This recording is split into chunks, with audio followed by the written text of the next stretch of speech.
C'est à pied que Pierre Urmic est arrivé dans ce café bordelais, accueilli par les applaudissements de ses sympathisants. Face à eux, le maire sortant de Bordeaux n'a pas fait durer le suspense. Je vais vous répondre et vous annoncer ma candidature pour les élections municipales de Bordeaux. S'ensuit un discours de 20 minutes pour rappeler un bilan qu'il n'espère pas voir détruire par l'opposition. Quel maire décidera de rebétonner une ville végétalisée, de démonter les pistes cyclables, ou de supprimer le bio à la cantine, ou de mettre un terme à la dépollution de la ville? Quel maire? Quel maire?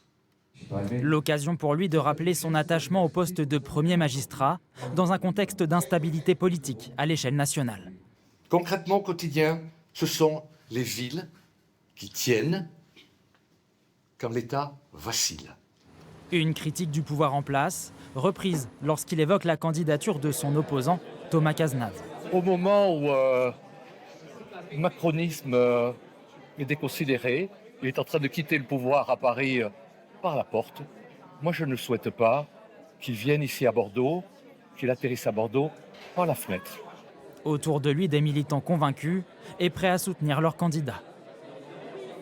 Ce qui me convainc, c'est déjà ce terme de confiance qu'il emploie. Il y a déjà Bordeaux Respire. Moi, ça fait quelques années maintenant que j'habite ici. J'ai vu l'évolution de la ville. Je suis cycliste, piéton. J'aime comment la ville évolue. C'est la concrétisation de cette attente. Maintenant, voilà, ça va être une campagne extrêmement rapide, 2 mois qui nous restent. Donc, on va essayer de tout faire pour le faire élire. Réponse dans 64 jours, date du premier tour des élections municipales.